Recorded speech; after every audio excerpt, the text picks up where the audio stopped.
Привіт, мої дорогі глядачі! Радий вітати вас на каналі Давня історія України. Шепіт давнини.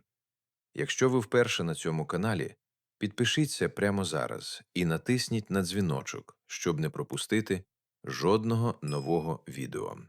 Кожного тижня ми разом відкриваємо справжні, реальні, приголомшливі історії нашої великої землі.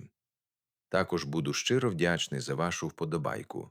Це маленька дія, яка дуже допомагає каналу рости і розповідати нові історії. І обов'язково напишіть у коментарях, хто ви, з якого міста чи країни дивитесь це відео прямо зараз, і яка у вас година. Мені завжди дуже цікаво знати, де знаходяться мої глядачі. Сьогодні я розповім вам про народ, який оповитий справжньою таємницею. Народ, про який давні греки писали з жахом і захопленням одночасно. Народ, який жив у горах і на узбережжі Криму, задовго до того, як там з'явилось перше грецьке місто. Народ, який мав звичаї, що шокували цивілізований світ. І народ, про походження якого вчені сперечаються досі. Їх називали таврами. І їхня земля – це наша земля. Крим. Гори Криму. Узбережжя Чорного моря. Ті самі місця, які сьогодні є частиною України, і які ми обов'язково повернемо.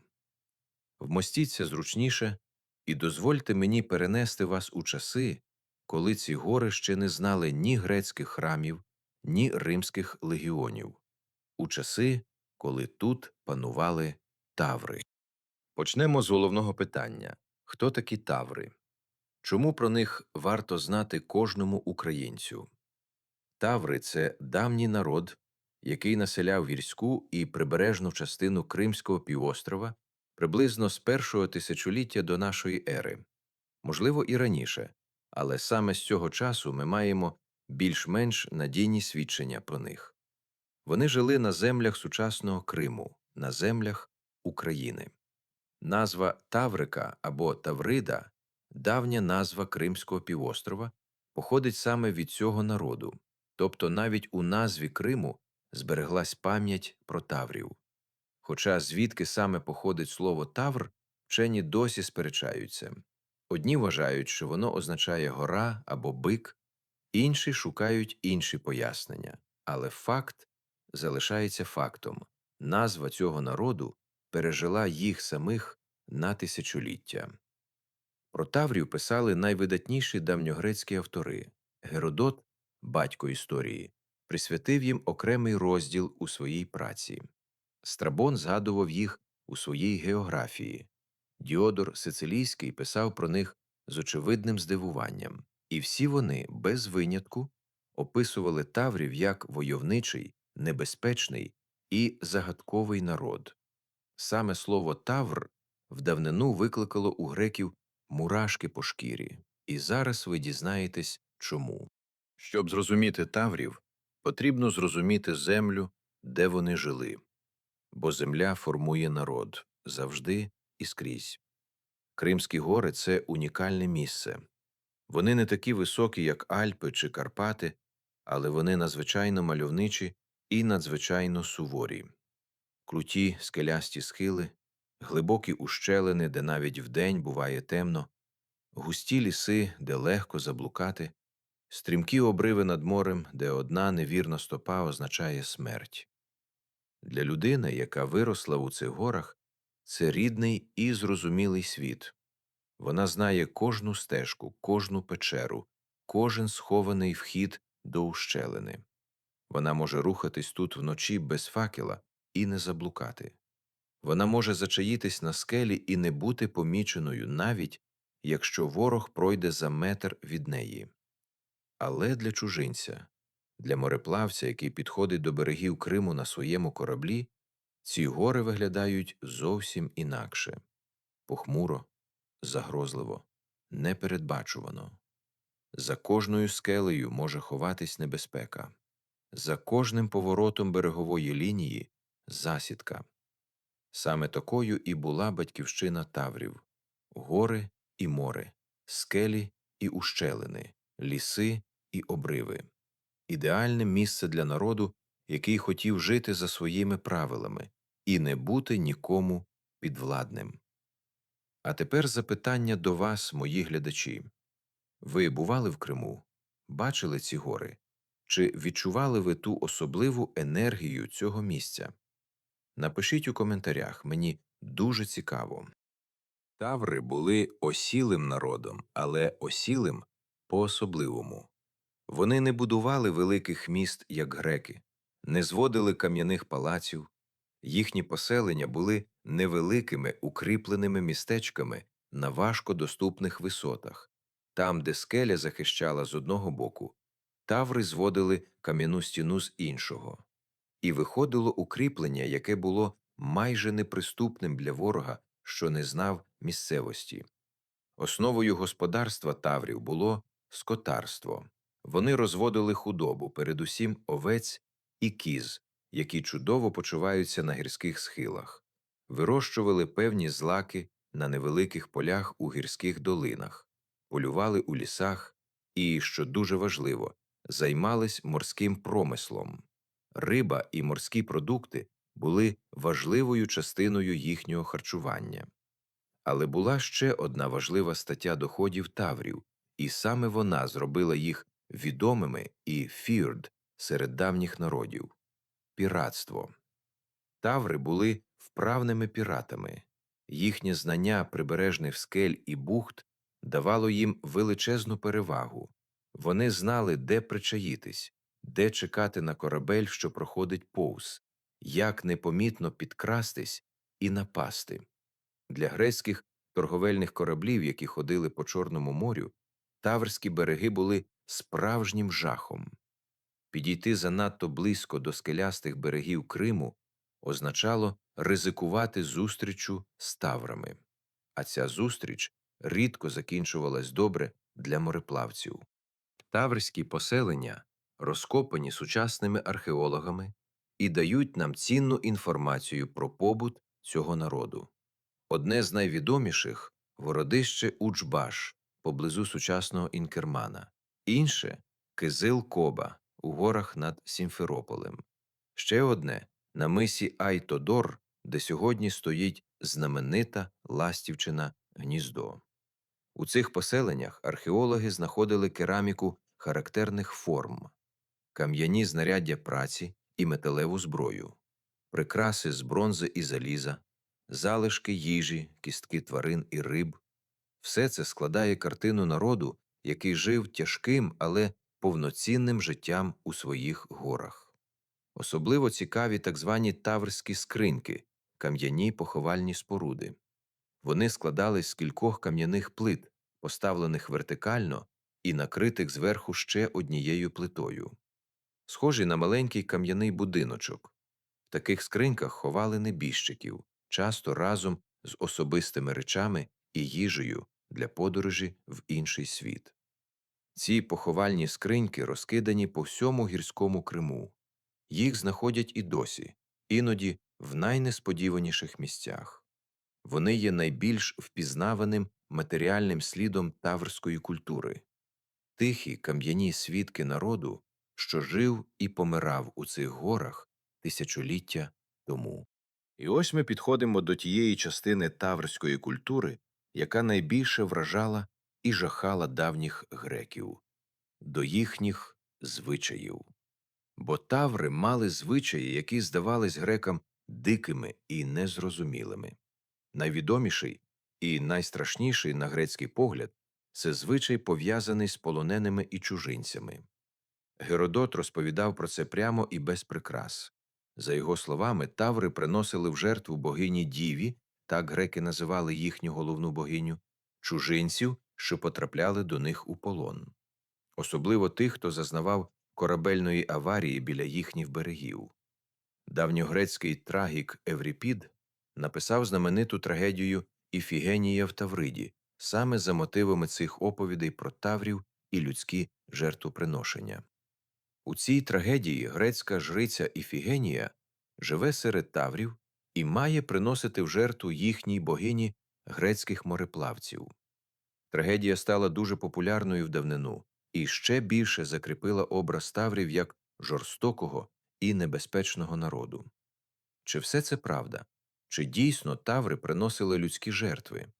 Археологія не дає однозначної відповіді.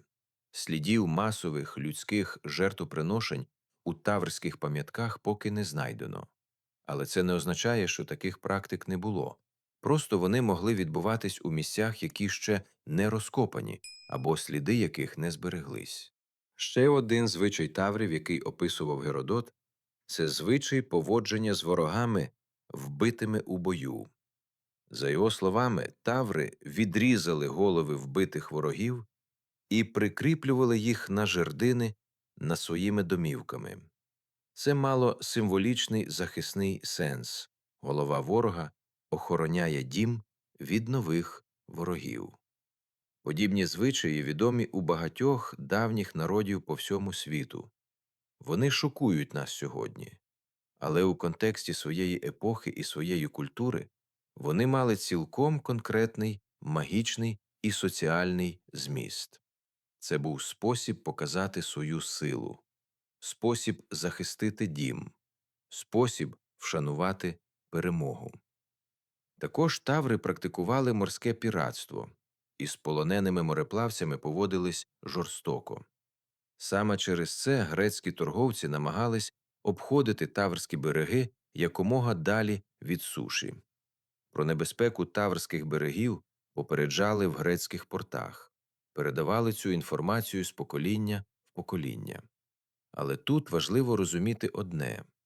Греки писали про таврів зі своєї точки зору, з точки зору людей іншої культури, яка вважала себе цивілізованою.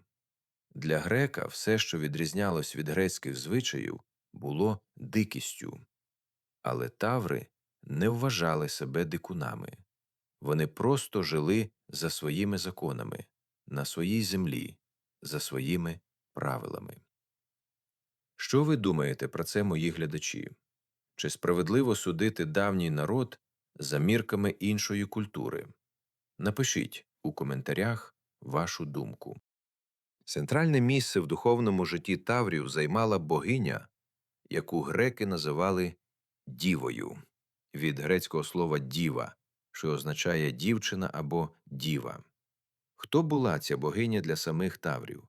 Яке ім'я вони їй давали своєю мовою, ми не знаємо, бо таври не залишили письмових пам'яток.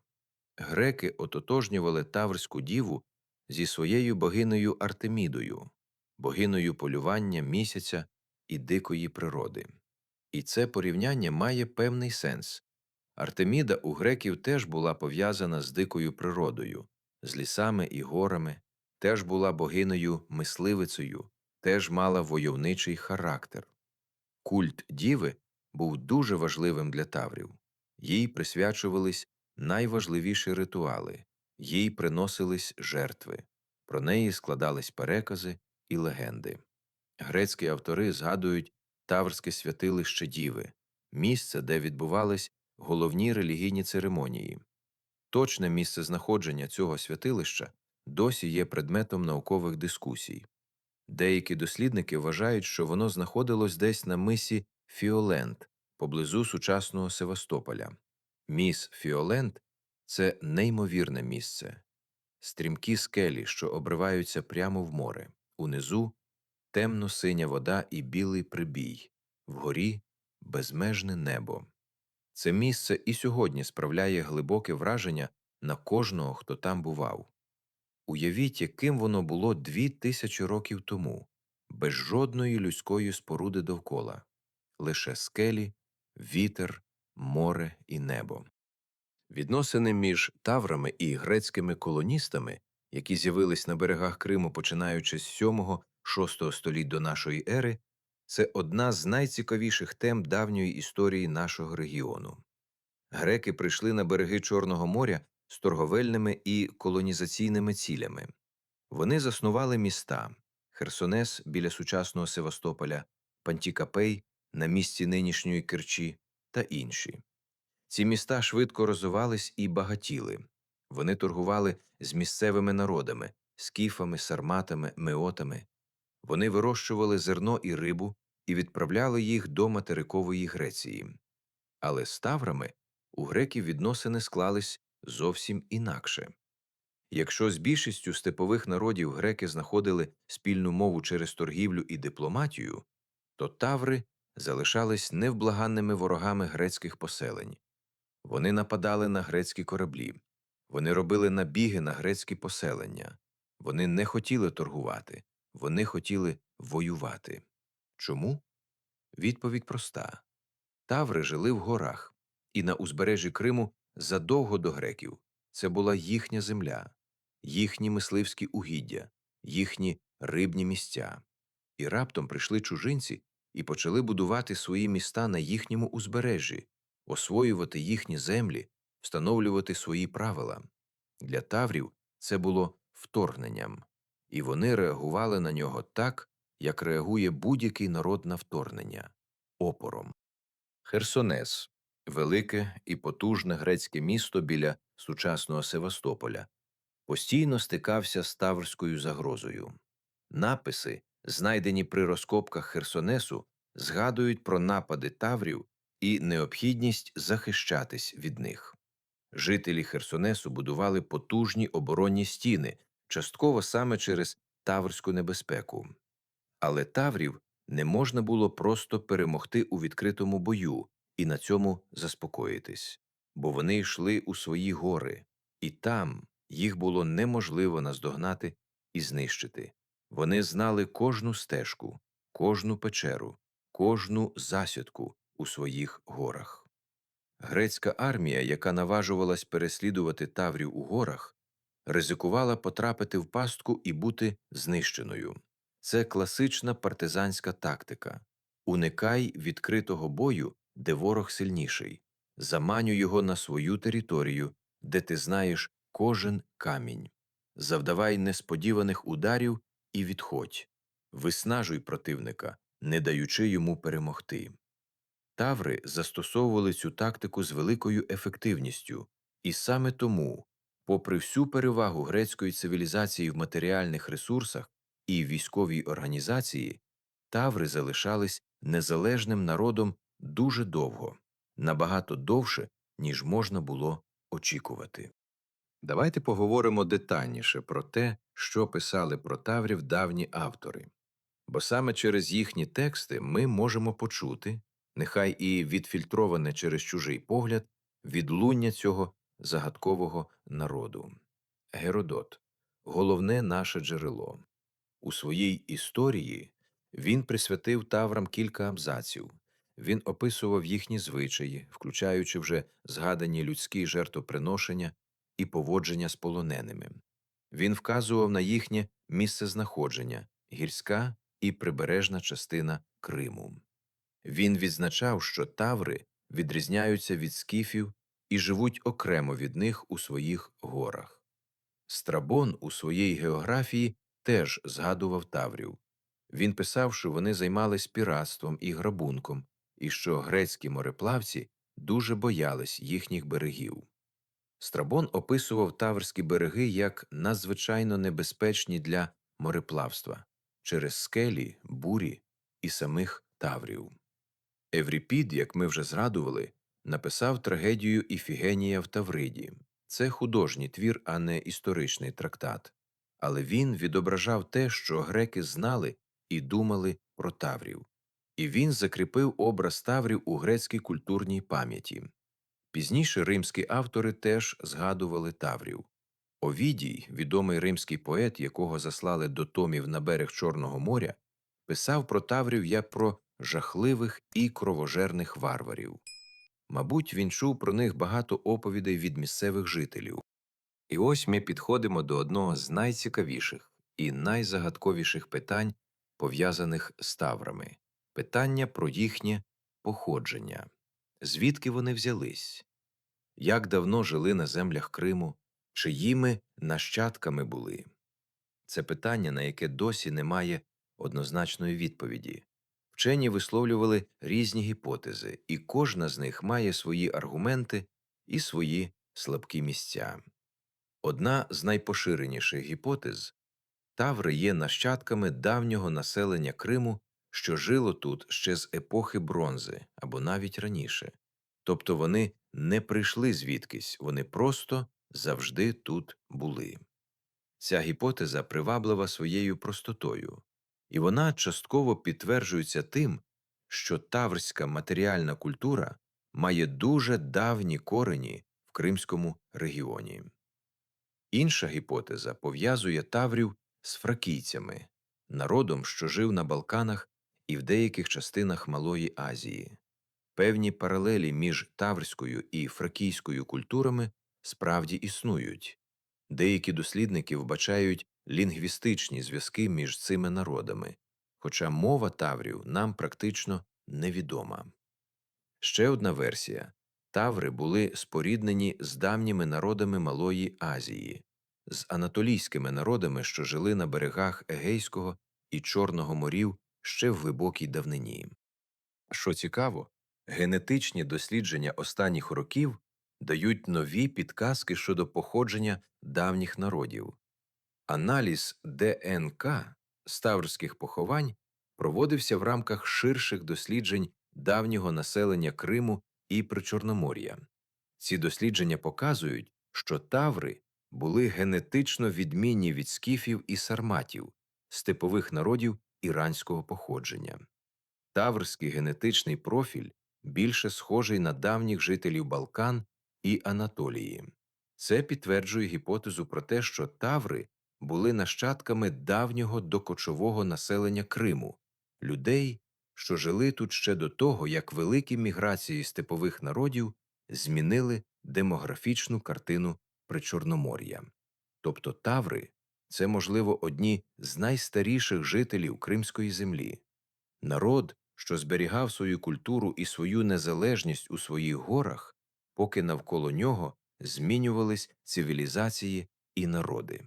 Скіфи прийшли і пішли, греки прийшли і побудували свої міста, сармати прийшли і зайняли степи, а таври залишались у своїх горах, незалежними і незламними. Чи не нагадує це вам щось? Народ, що тримається своєї землі попри все, це дуже впізнаваний образ для українця. Напишіть у коментарях, чи відчуваєте ви цей зв'язок. Ми багато говорили про відносини таврів з греками, але не менш цікавими були їхні відносини зі скіфами, могутнім степовим народом, який панував на більшій частині Криму і Причорномор'я. Геродот чітко розмежовував таврів і скіфів. Він писав, що таври живуть у горах і відрізняються від скіфів своєю мовою, звичаями і способом життя.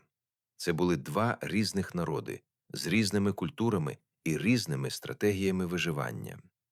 Скіфи були кочовиками степу. Таври були гірськими осілими жителями. Скіфи жили на конях і пасли худобу на рівнинах. Таври жили в укріплених селищах серед скель і займались піратством та мисливством. Це були люди різних світів, навіть живучи відносно близько один від одного. Відносини між ними були складними. Є свідчення і про конфлікти, і про певну торгівлю і взаємодію. Скіфи теж намагались проникнути на таврські землі і теж стикались з запеклим опором. Гори захищали таврів від скіфської кінноти так само, як і від грецьких армій. Кінний воїн мало що може зробити на крутих кам'янистих схилах. Зрештою, склалось певне розмежування сфер впливу. Степова і рівнинна частина Криму – це скіфська земля, гори і скелясте узбережжя – таврська. Цей поділ зберігався дуже довго. З часом відбулось щось цікаве. Таври і скіфи – два різних народи, які довго жили поруч і іноді воювали один з одним, почали змішуватись. Пізніші давні автори згадують народ, якого називають тавроскіфами або скіфотаврами. Це гібридна назва що вказує на злиття двох культур. Що спричинило це злиття? Кілька факторів. По-перше, природна взаємодія між народами, що живуть поруч, торгівля, змішані шлюби, запозичення елементів культури один від одного. По-друге, зовнішній тиск. Коли приходили нові завойовники, спочатку сармати, потім пізніше готи і гуни, різним народам Криму ставало вигідніше об'єднуватись, ніж ворогувати між собою. Тавроскіфи згадуються у джерелах пізньоантичного часу, перших століть нашої ери. Вони продовжували жити в Криму, займаючи гірські і прибережні райони. Вони були войовничими і незалежними, успадкувавши найкращі бойові якості обох народів. Це злиття таврів зі скіфами – ще один приклад того, як народи цієї землі взаємодіяли і переплітались. Не зникали безслідно, а вливались один в одного, утворюючи нові культури і нові спільноти. Це складний і живий процес, який тривав тисячоліттями на землях сучасної України. Питання про долю таврів – ще одне з тих, на яке важко дати просту відповідь. Вони не зникли раптово, не були знищені в одній великій битві, не пішли кудись в невідомому напрямку. Таври поступово розчинились серед інших народів.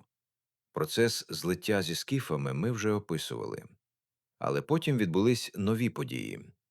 У перших-других століттях нашої ери Крим опинився під значним впливом Боспорського царства і Риму.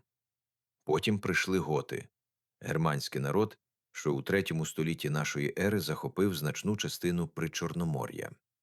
Нащадки таврів, тавроскіфи, змішувались із цими новими народами. Поступово їхня окрема культурна ідентичність розмивалась. Імена зникали зі сторінок давніх хронік. Те, що колись було окремим і яскравим народом, ставало частиною більшого строкатого населення Криму. Але чи зникли таври повністю? Мабуть, ні. Їхні нащадки в тому чи іншому вигляді, мабуть, дожили до середньовіччя в складі того змішаного населення Криму, що стало основою для подальших народів цього регіону. Можливо, частина їхньої крові і їхніх звичаїв дійшла навіть до наших часів у генах і традиціях жителів Кримського регіону. Народи не зникають безслідно, вони вливаються в інших і продовжуються по-новому, але невпинно. Дорогі глядачі, ми дійшли до кінця нашої сьогоднішньої подорожі. Ми познайомились з таврами, загадковим народом Криму, якого боялись греки і поважали скіфи, народом, що жив у горах і на узбережжі нашого Криму задовго до того, як там з'явилось перше грецьке місто, народом, що залишив свій слід у назві самого півострова – Таврика, Таврида, назві, що пережила їх на тисячоліття. Таври були реальними людьми, вони жили на нашій землі, будували свої кам'яні поселення на неприступних висотах, ховали своїх мерців у кам'яних скриньках, розкиданих по Кримських горах, шанували свою богиню, захищали свою землю від усіх, хто намагався її відібрати, і трималися своєї свободи до останнього. Хіба це не знайомий образ? Хіба це не те, чим завжди відрізнявся народ цієї землі? Кожне покоління по-своєму, але завжди з тією самою незламністю. Таври у своїх горах, скіфи у своєму степу, Тіргатао проти цілого царства, Атей у 90 років зі зброєю в руках. І сьогоднішні українці, які боронять свою землю, це одна і та сама кров, одна і та сама земля, один і той самий дух. Якщо ця розповідь вас вразила, будь ласка, поставте вподобайку. Це дуже важливо для розвитку каналу. Поділіться цим відео з друзями і рідними, нехай більше українців знають про таврів і про велич нашої давньої землі. Підпишіться на канал Давня історія України Шепіт давнини, якщо ще не підписані. Попереду ще багато неймовірних і абсолютно реальних історій нашої великої землі. І обов'язково напишіть у коментарях, з якого ви міста чи країни, яка у вас зараз година, що вас найбільше вразило в історії Таврів. Може, я щось упустив або хочете щось додати? Буду дуже радий почути вашу думку. До зустрічі у наступному відео. Бережіть себе і своїх близьких. Слава Україні!